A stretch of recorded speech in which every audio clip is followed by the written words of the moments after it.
it's not a process that I wanted to follow, because I've made something natural and with a flavour, then I'm going to spend time stripping out that flavour to have, in essence, a bland liquid. And then I'm going to spend time adding ingredients and flavourings and everything else to it to give it structure. Well, we wanted to say, no, we're not doing that. We want to actually allow our customers to enjoy something that's come from a vineyard, that has come from a particular vintage, that actually has not produced alcohol to then be stripped out, because fundamentally it still had alcohol in it. Hi, Low No Nation, and welcome to this week's conversation on the Low No Drinker podcast. Today I am having a chat with Paul Beavis. He is the CEO of Wild Idol, a premium alcohol-free sparkling wine that is vegan and gluten-free. Hailed by respected institutes, from my friends over at the World Alcohol Free Awards to premium retailers such as Harrods and Selfridges. Wild Idol is, and I quote, made to be special, And out of the 95 sommeliers I think we tasted in the first 6 months, a new benchmark in 85, non-alcoholic sparkling 86 wines. are still working with us today. I'm obviously keen to dive into the brand with Paul today and a bit of his background as well, and also to pick his brain on some of his thoughts about premiumisation in the category and where he sees the low-no wine market moving. So without further ado, hello Paul, welcome and thank you for joining me today. Hi Denise, thank you for having me. It's a real pleasure. It's a delight. Looking forward to feeding Thank you. Oh, lovely. It's lovely to have you here. And I must let you know that I have a really hard job in my life. And in front of me, I have a glass of your white and a glass of your rosé. Oh my goodness. So, well, there you go. Cheers That's to me. It. Brilliant. Your day is made. You're going to have a good day. My day is made. It's wonderful that I do this job, because I come from a hospitality background, so I've done tastings at all times of the day. But It's nice to know now that I could do a tasting at 1 o'clock in the afternoon and still have the rest of my day. It's brilliant, isn't it? It's perfect. That's perfect. One of the many benefits of Wild Idol. So yes. Absolutely. So enough about me. I like to start these conversations by finding out a little bit about my guest and the journey that led you to where you are. So you are now the CEO of Wild Idol, if I've got that correct. Correct. But you've had quite a varied background. So start where you're comfortable to start. What was the journey that led you to be part of Wild Idol now? Well, so I can go back quite a long time, because I'm getting on. And actually, I always like to sort of say I started off as a failed professional golfer, right? So that's where it all started from. And when I was very young, I wanted to play golf for a living, and much to my parents' frustration, they sent me off to South Africa, and I didn't last very long, because I ran out of money and basically was living off bags of crisps, I think. I came back to the UK, and then the options were try and become an engineer, which quite honestly wasn't going to be much fun. I got sent to chef school for just over 2.5 years. And it was actually at chef school, which I sort of relate to being, I'd never been in the army, but I felt like it was like being in the army. I had a outrageously hard head chef in those days who pretty much ruled things with an iron fist. But that was a brilliant time for me to understand flavour and understand complexities, and really, with an outrageously naive palate, learn that structure and flavour can come from ingredients and what you're looking for, and authenticity. And it was that point that I studied wine at night school for quite a long time. So I subsequently have been in the wine industry for sort of best part of 30 years before I came to Wild Idol, with a superb highlight in my career was 20 years with an amazing, one of the oldest champagne houses in the world. And certainly for the last 10 years of that, I had the privilege ultimately of running this family-run global business in all markets outside of France, really. So to say that I became passionate about bubbles, passionate about source, terroir, nature, is probably an understatement, because we're blessed with what we have in the sense of what varietals that you can use in champagne, but also the authenticity of it. And I'm a massive believer in you have to be authentic about what's in the bottle as well as what's on the label. Of course, yes. So I built a whole campaign back in those days about bringing a non-malolactic story to life in the champagne world. And I can go on about that for hours, but I certainly don't want to bore you. And then I actually went to Canada. I think I was probably 48 at the time, and I took a complete career change and went to work on the west coast of Canada in a place called the Okanagan Valley, which is it's sort of like Disneyland for naturalists because it is the most beautiful place in the world. It's surrounded by a mountain range. You can ski in the winter. It's 110 in the summer with a freshwater lake, and the topography of the valley and the vineyards that I was privileged to experience and work with was just amazing. And most people would think that Canada was ice wine, etc. But it was making some of these most amazing wines. And from that time there, I learned a lot more about purity of production, authenticity, having effectively sort of 4 or 5 different microclimates at any point in time, what impact that would have on flavour and height of vineyards, etc. But the truth is, I was over there and got caught there with lockdown, and I'm blessed to have 2 children who I couldn't see for a year because I was stuck in Canada, and it was one of those sort of perfect storms. I think everybody's got a story around a lockdown. But I was asked to then come back to the UK, and somebody said to me, "Look, we have a vision, we have a dream. We would love to produce the world's best naturally alcohol-free sparkling." And I must confess, there was a little bit of trepidation when I started. I was thinking, "Goodness me, that's interesting," because my previous experience in alcohol-free had been probably like a lot of people's, not the best. But I once remember reading this book called Blue Ocean Strategy, which all sounds very formal and sort of very grown up, and it probably was at the time. But one thing I'd never forget taking from that book was that for blue oceans to exist, you have to get out of what they call the red ocean, which is swimming with sharks and everybody eating each other. And you have to have a paradigm shift in your mindset, your thinking, ultimately having a vision of trying to create something that's never been done. And I just thought, well, if we're going to do this, if I'm going to do this, it has to be the best in the world. It just has to be the brand or the product initially, before it even became a brand, that I would be proud to go and present to people. And I know this probably sounds a little bit egotistical, but I don't mean it. I'd had 30 years in the industry with one hopes an unblemished reputation, and then all of a sudden I'm coming to the trade, sort of 30 years later, saying, "Well, look, I'm not in champagne anymore. I've created this alcohol-free brand and an amazing product which I would love to share with you." And I think I had quite a few friends who went, look, Paul, we like you. That helps. Come on in, come and taste. We're probably not going to like it, but we'll just do you a favor and make you feel good. And out of the 95 sommeliers I think we tasted in the first 6 months, 85, 86 are still working with us today. And that was amazing.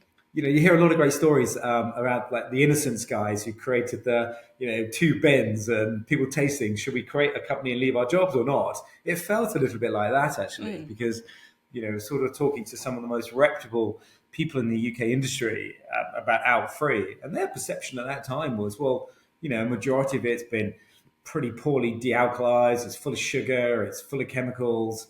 So yours truly was then pitching in with something that had never been seen before. And to be brutally open with you, Denise, one has to bear in mind that my own ego was like being knocked out the window, because I was running this brilliant champagne business globally where you had lots of amazing people to work with. Next thing you know, it's me, myself, and I. I've been blessed with some amazing marketing people who I'm so grateful for.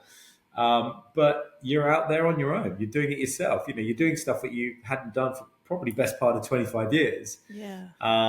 And since that sort of 2.5 years ago now, that journey has been a continuum of building and storytelling and trying to make sure that we have the best product and the best vintage that we can rely on, and the most natural story, because I think one has to be very mindful of smoke and mirrors, and I for one am very much about, look, you may not like the taste potentially, but you can't argue with the story because we are telling you what we're doing. We're telling you how we're making it. We scoured 9 or 10 different countries to find the best natural varietal, Vinos wine grape varietal that we could express and bring to life without manufacturing, without playing with it, without tinkering.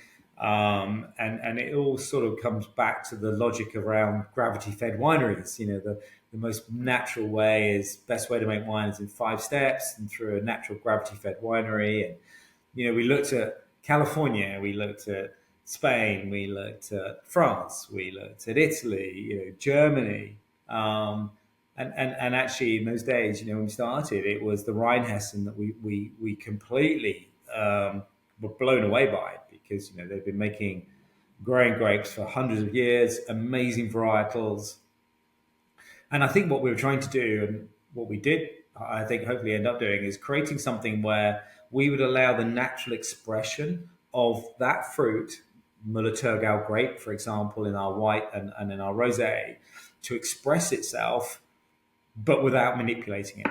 And it's such an incredible, it's like a rainbow of flavors that come out of a Müller-Thurgau grape, and it's so exciting. Whereas traditionally you would have said, well, we need Chardonnay because everybody knows Chardonnay, and there's nothing wrong with that. But sometimes Chardonnay, unless it's gone through different factors and oak aging and stainless steel or chips or concrete eggs, so they're called. You have to sort of manipulate the flavors to come out. Where our vision was always about what's the purity of that flavor that will express that vintage. And it's even saying to the trade, "Oh look, we've got a single vintage alcohol free." I mean, they'd be like, "Well, that's an oxymoron. How'd you do that?" You say, "Well, because we're not taking grapes from every year. We're not trying to pull them in together." And we really wanted to express that sort of authenticity in the flavor profile.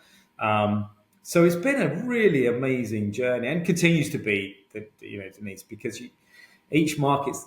I have a sort of view, and I'm obviously born and bred in the UK, but I think we're quite cynical sometimes in this country, and it's not a negative thing. It's just kind of where we've come from, and that's not, as I say, a bad thing. But we don't always trust new things that come into the market. We sort of want to try and get to the bottom of it, peel back the layers and understand what it's made of. But I also think that's been something that has been synonymous with luxury for probably the last 10, 20 years. It's explain luxury to me. What does it mean? And why do I believe in that story? Why is it that, I don't know, 10,000 stitches are in every Hermes tie, for example? Why do I know that stuff? I don't really know, and I hope that's right. But it's that little bit of info like that really helps, I think, explain your story. It gives credibility ultimately, and you have to be transparent with people because I think that's the only way. So yeah, the vision with Wild Idol was to do that, was to allow it to be fully expressive. And if that means a vintage from 23 to 24 might be slightly different, well, that's okay because you're not trying to make a consistent drink. There's certain major drinks brands that do that, in often served in cans, that do that, and they follow a formula. Well, with respect, our formula is what nature gives us. So if nature's going to give us more sunshine, more ripeness, do we need to pick the grapes slightly earlier? If there's more acidity because there's been more rain, it's slightly colder, do we need to delay picking of the grapes? When do we bottle? I mean, these are all things that, I sort of lived and breathed on a daily basis for, 20, 25 years. And then you're bringing it to something completely new and genuinely in an alcohol-free space, which, it's a paradigm shift, isn't it? It's sort of, I'm going to tell you that the market's at a very low level right now, and there's no disrespect to those brands. They've done an amazing job to get people into alcohol-free. But then Wild Island is going to come in maybe 3 times that price. So, that was a bit of a hill to climb. But all those things have actually enabled us to be really consistent with how we follow through with Wild Idol and its purity, taste, and authentic story ultimately. There you go. That was a very quick sort of. that's my career. Sorry, Denise. Probably gone completely off piece there, haven't I? But as you can see, No. I mean, you get quite you've covered excited. some amazing points there. Amazing. There's a couple of things that you mentioned that I want to pick up on. One is a term that you've stressed in your language, using different words throughout your story there. But you first stressed it when you said naturally alcohol free, Yes. and you Yeah. talk about tinkering with it very, very little. For those who are listening, could you explain what you mean by naturally alcohol free and how that Yeah. makes Wild Idol different to other Of alcohol free course. sparkling wines that might be out there? Absolutely. So there's in essence, two ways of doing alcohol free. 9 out of 10 times, people in our space, in the wine space or sparkling, will ferment it. So they will make it, and then they will allow alcohol to exist. And then what they will do is go through a in essence, chemical based process to strip out the alcohol, to pull out the alcohol, either by heating it up and allowing alcohol to evaporate, or what they call reverse osmosis, which in my vision, everybody has to stand for something. You have to stand for something you fundamentally believe in. In my view, it's not a process that I wanted to follow, because I've made something natural and with a flavor. Then I'm going to spend time stripping out that flavor to have, in essence, a bland liquid. And then I'm going to spend time adding ingredients and flavorings and everything else to it to give it structure. Well, we wanted to say, no, we're not doing that. We want to actually allow our customers to enjoy something that's come from a vineyard, that has come from a particular vintage, that actually has not produced alcohol to then be stripped out, because fundamentally it still had alcohol in it. Now, nobody can say that we've ever had alcohol in our brand, because we haven't. Right. It's 0.03. I mean, there's more alcohol in a banana skin, which and I think you have to make a real decision at some point. You hit a crossroads and say, okay, do we go down this route because it's probably safer, easier? Well, not safer, easier, and people would understand it. Or do we really be bold and fundamentally believe in producing naturally alcohol free? Because if something's had alcohol in, it still had it in, right? It's still been there. It's been part of the DNA of that liquid ultimately. And as we're now starting to see sort of globally, de-alkalization is, yes, of course, it's improving. The technical capabilities are improving. That's fine, that's great. But it's the word technical, it's the word process, it's the word structured and manipulated in a sort of way in which you're trying to create a flavor. Where we would love to be able to say to people, actually, that's what Müller-Thurgau tasted like in 2023. And that's what you're getting. And then the way in which we enable the bubble to come to life is, it's really important in anything sparkling to have a really elegant, sophisticated bubble. And it's what we would classify as the effervescence of the glass, or effervescence of the bottle. And to me, we have just done about 5.4 bar of pressure. Champagne can range between 4 and 9. But nearly all de-alkalized products can get to about 3 bar of pressure, maybe 3.1, 3.2. Now, look, I'm sure in the year to come that's going to change. But there's nothing worse than having a sparkling glass in a beautiful champagne flute, and in an hour, the bubble's gone, right? The bubble's gone flat, because then it's just, okay, well, that's not nice. So for that sort of soft, elegant bubble is something that we perfected.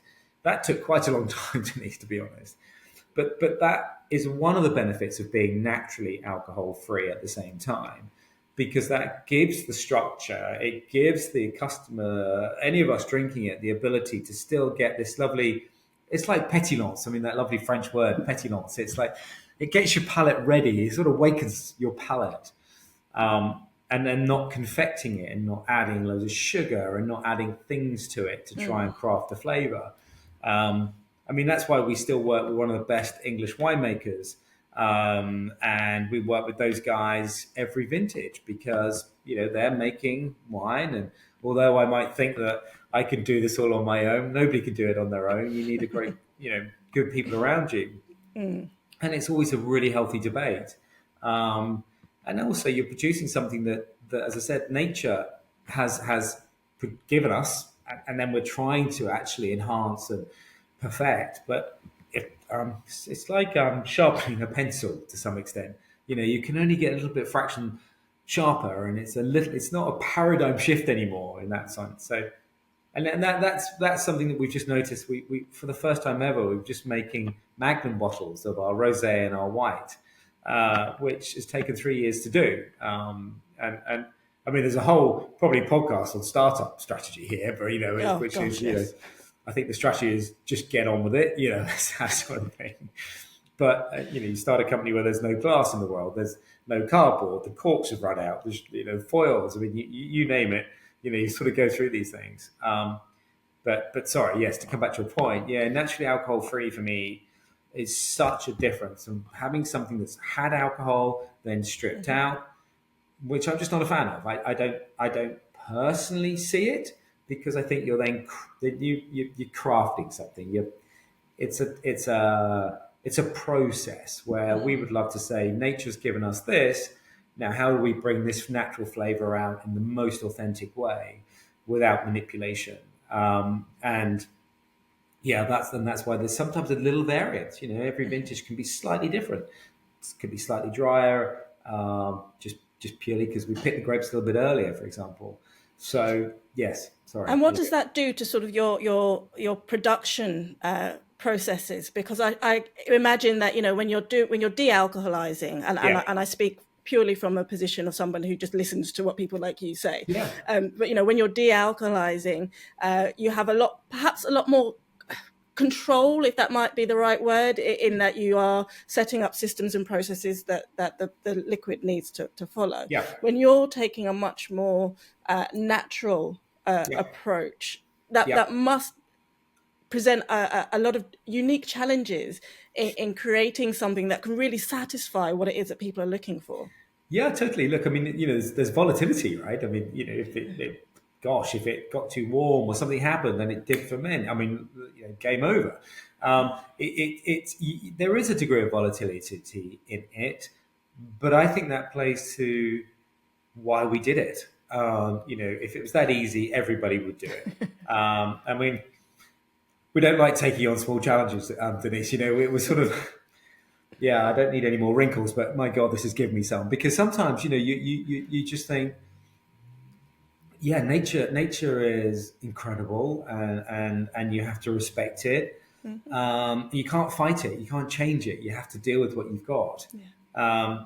And ultimately, we won't produce for the sake of producing. I mean, we really want to make sure that obviously everybody is super comfortable with what we've made, and the team are on board, because that's the most important thing. But yeah, I don't think we've taken the easy path.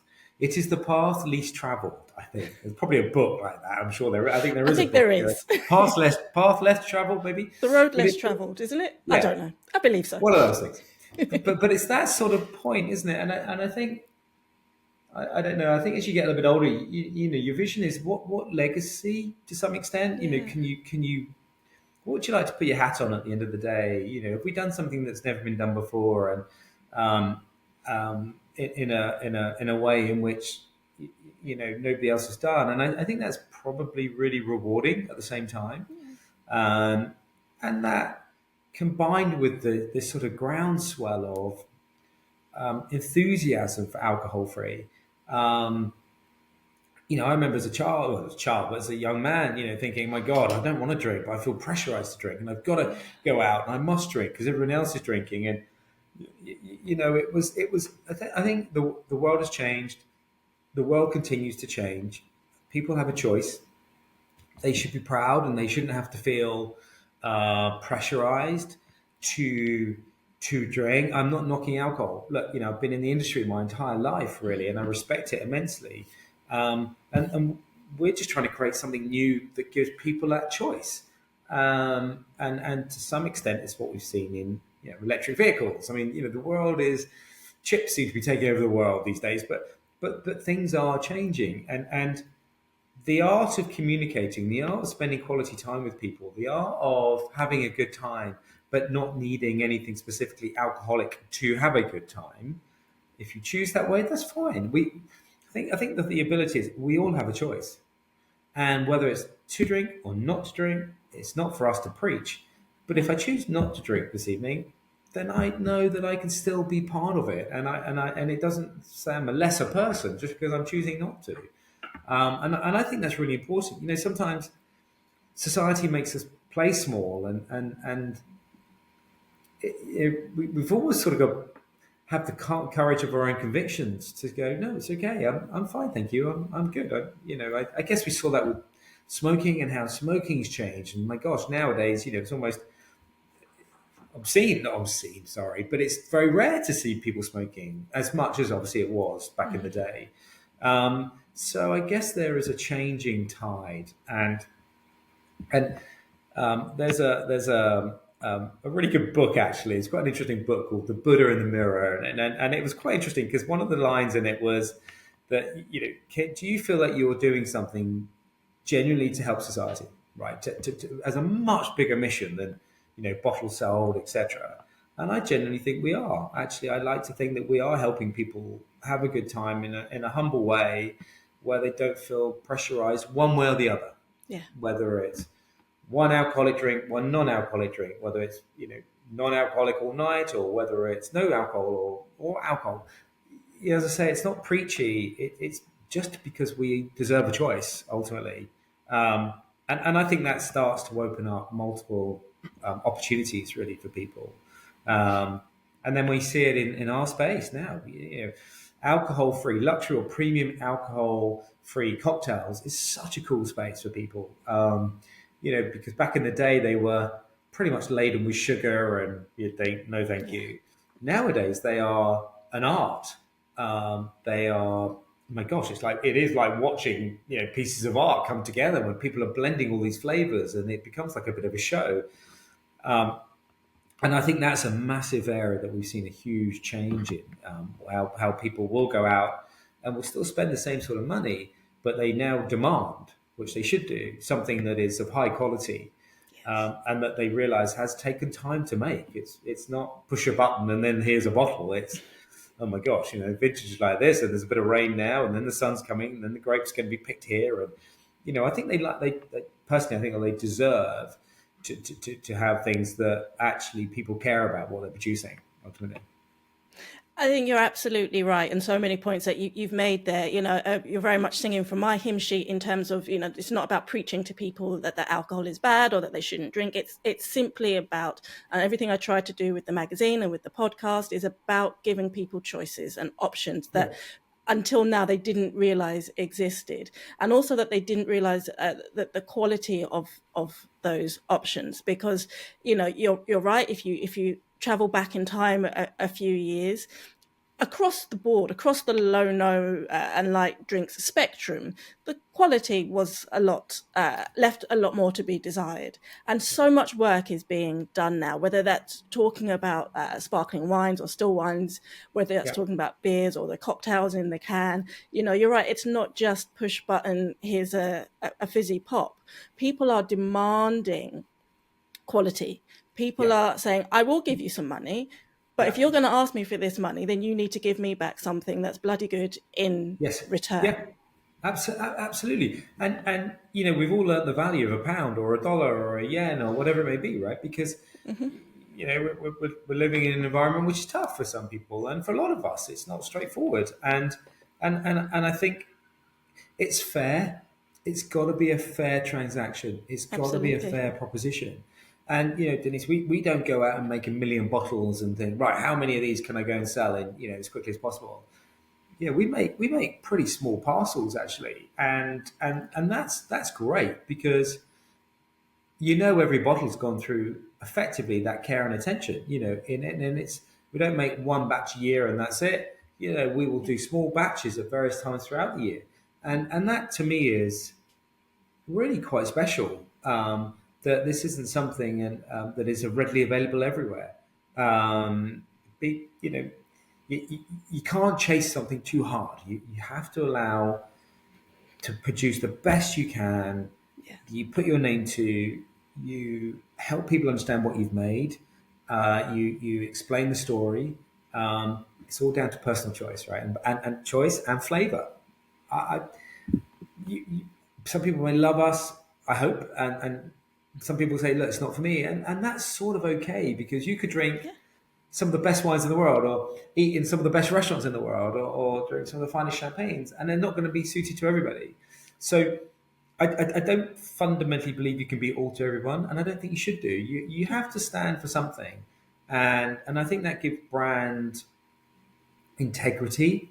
Um, and that sort of multi-billion-dollar questions. When do you go from product status to brand status? And I'm sure there's lots of wonderful marketers who've come up with a formula that says, right now you're officially a brand. Mm. But I get touched when I still see our bottles being listed in places, or you go to a great restaurant and you see it in the fridge, or people make nice comments on Instagram, and things like that are, oh my god, they're so rewarding. And we're lucky, we're served at Wimbledon in the Royal Box, and you watch people enjoying it, and you're like, wow, that's something that we've created, that is truly special ultimately. And that's great because you're then watching people engage and consume in a way that they choose to do it. Now, whether it's because it looks as good as a high quality sparkling something in a glass, which Wild Idol does, but they know they want to be in the moment. They want to enjoy the day. They may be driving. They may not want to drink, or they're choosing for health reasons or whatever reasons it may be, but they're still fundamentally part of that experiences or that experience. And I think there's been a lot of talk about experiences for the last whatever. I mean, post COVID, I've seen everybody seems to be using the word handcrafted and experiences. But I think your experiences are what they are to you. Because a luxury moment to some people could be an awesome walk on the beach, with a decent cup of coffee, and that is priceless. Conversely, it could be flying first class to New York to go and have dinner in one of the best restaurants in a Michelin star restaurant. It's what it means to us as individuals, and I think that that's where Wild Idol actually plays a role in people's lives, because it enables them to still very much be part of that experience, which is emotional. Definitely, emotional is a lot more powerful than logic, I think. Um, but there's an element of bringing together. Funny enough, bubbles do that. Bubbles really sort of, absolutely generate laughter, and it generates something. I'm sure there's some study somewhere that sort of proves that bubbles do make you feel a little bit more engaged and a little more They lightheaded. do, they do. It's understood, isn't it, that bubbles are the marker of a special occasion. And I mean, but also I think it's changing now. It's because it's not just the fancy special occasion. For example, my husband and I on a Friday or a Saturday night, if we're having a bit of time together once the kids are in bed, Yeah. we'll open a bottle of bubbles because it's what marks that we're having this special drink together, Yes. as Yeah. Yeah. opposed to just him having a Guinness and me having, Yeah. whatever else. So Yeah. they absolutely do. I wanted to take you, you touched on this a little bit. I mentioned it in the introduction. Your background, you've worked for some of the some very prestigious brands. You mentioned that Wild Idol was enjoyed in the Royal Box. I mentioned that it's available in very high-end retailers like Selfridges and Harrods. First of all, congratulations on reaching such heights. Thank you. But it begs a question for me that I think you're in a really great position to speak on, and that is that the way we've seen low and no changing over the years, we've now got to a stage where I've started to notice, and other people have commented on, that there is now a sense of premiumisation that's growing within the category. And I wanted to get your thoughts on this, because we've come from a point of not having very much to having a lot, and some of it was quite rubbish and some of it was fantastic, to now having levels of low and no, or alcohol free or light alcohol drinks that people can turn to for different occasions. And I wondered your thoughts on the whole premiumization of low and no, and where that's taking the category. I think most categories, they either do one or two things. They start at the top and then they go down, or they start at the bottom and start to go up. Okay. And I think probably this space started at the bottom, and it probably couldn't get any lower, to be honest. No default, no. I'm not judging. It's what it was when they launched. But actually, there's a logic of good, better, best, right? Which has been around, I think, for generations. Classic sort of marketing segmentation and all the rest of it. But I think the one word underpins premiumization, and it's trust. And have to you have to have the integrity to produce something you believe in, because that will come across. Now, what part of your marketing does it come across? It's always hard to say, but you're doing something with integrity, and therefore every piece of content and conversation you have, tasting you have, is done with an element of integrity. You cannot buy premiumization, in my view. Okay. I think price back in the day was a predeterminant of quality, and in some instances it absolutely is. But don't just do that. Explain to me why. Give me the justifications behind that. I would like to understand logically, but I'm going to buy emotionally. Conversely, I will then make a decision that's based on emotion as well. I do think premiumization in a lot of categories, certainly emerging categories like alcohol free, as you rightly said, quality's got better and better and better.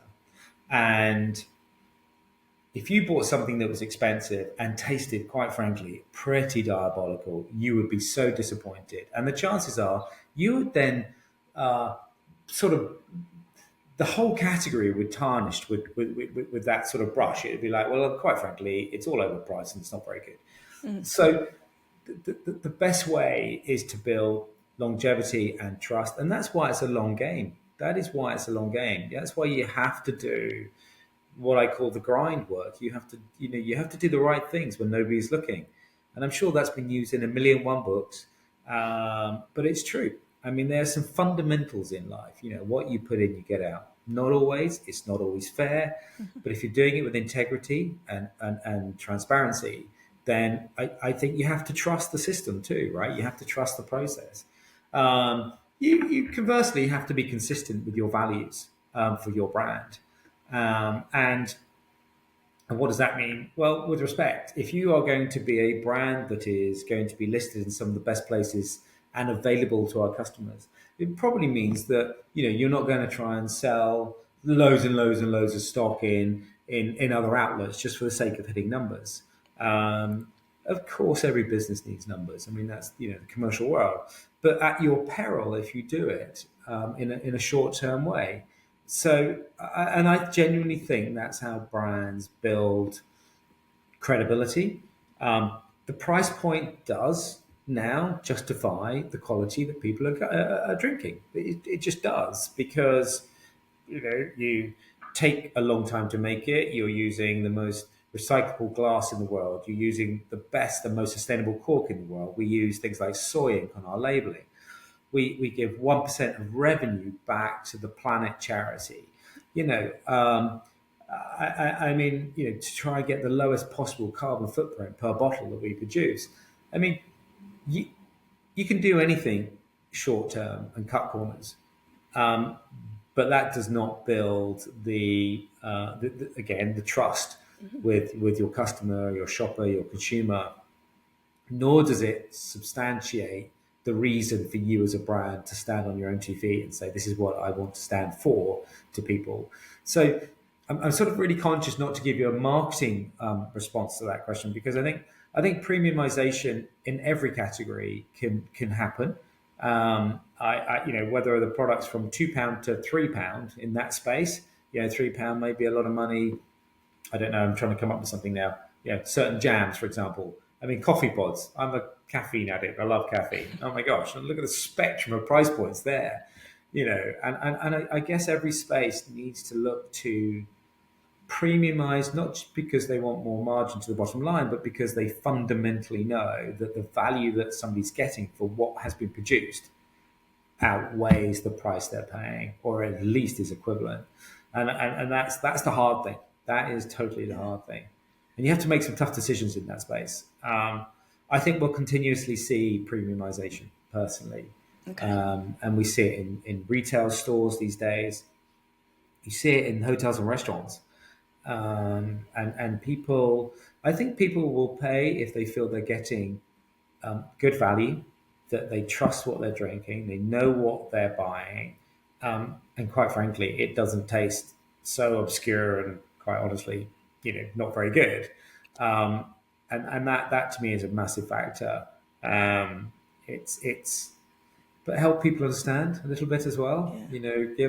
Give them something that's great quality that you would be prepared to drink yourself. And price points, there's always going to be the elasticity question around pricing, um, and every market's going to be so different. We see them with our supermarket shelves here, the benefits of price promotions. And ultimately, one can create what they call promotional junkies in every category, by the way, not just alcohol or non-alcohol.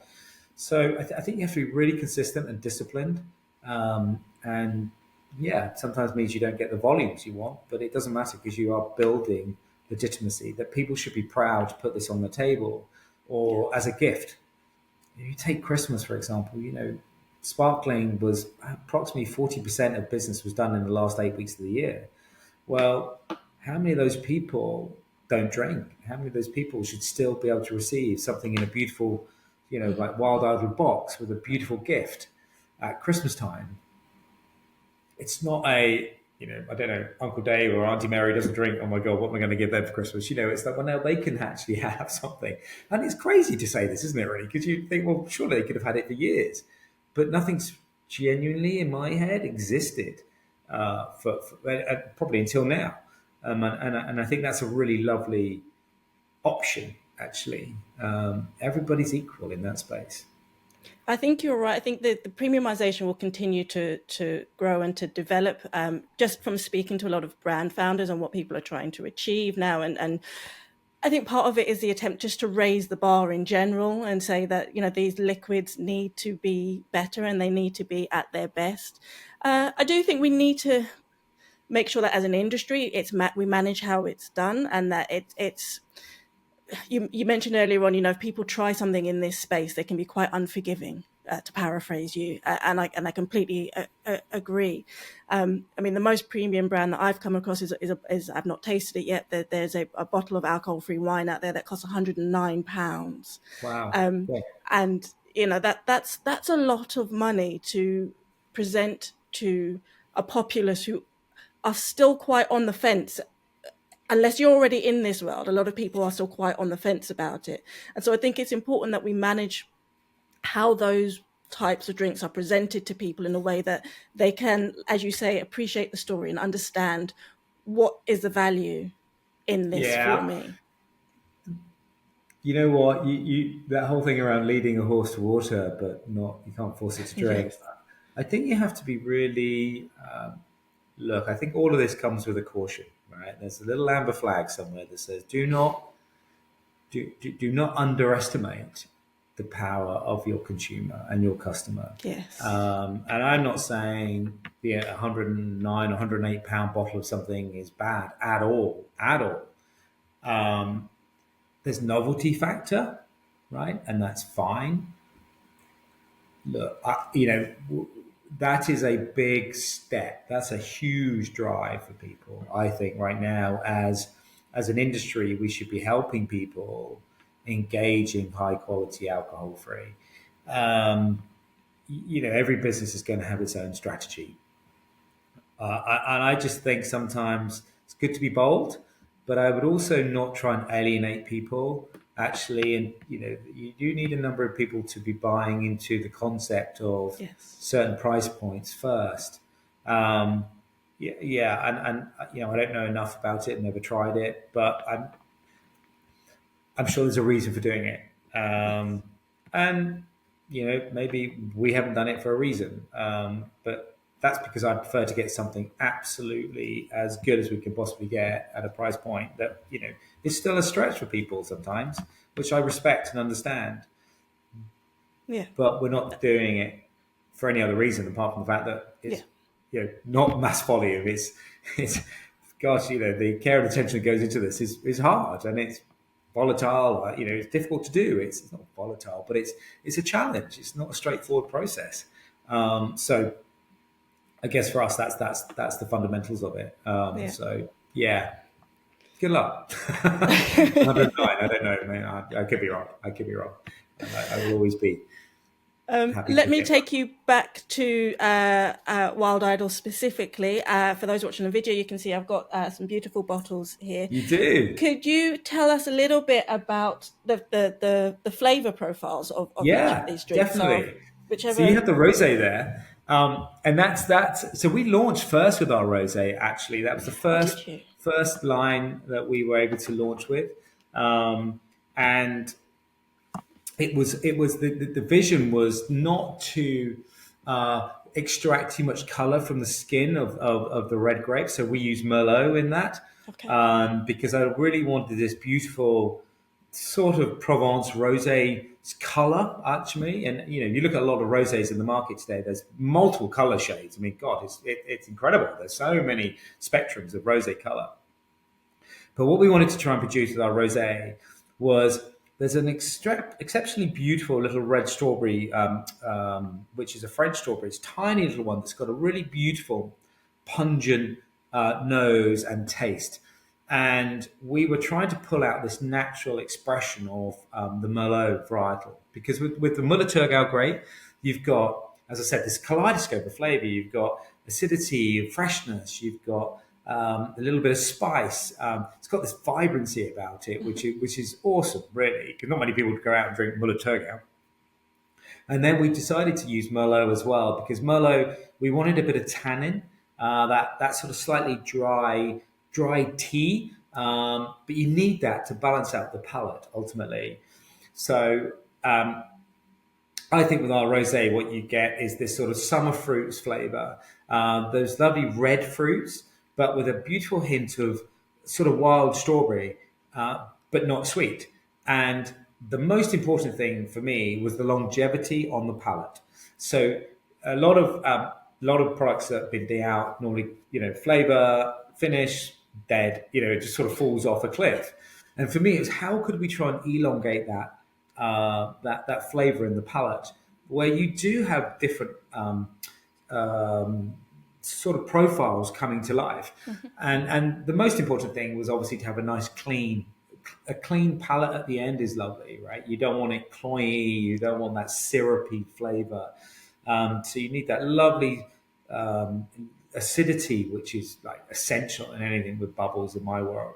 But at the same point, you want this sort of beautiful little berry fruit, which just takes out the edge of the acidity, which is really like a zesty Yeah. acidity, right? Freshness. So, and with a structure, with a nice follow through, because and ultimately you want your palate feeling livened.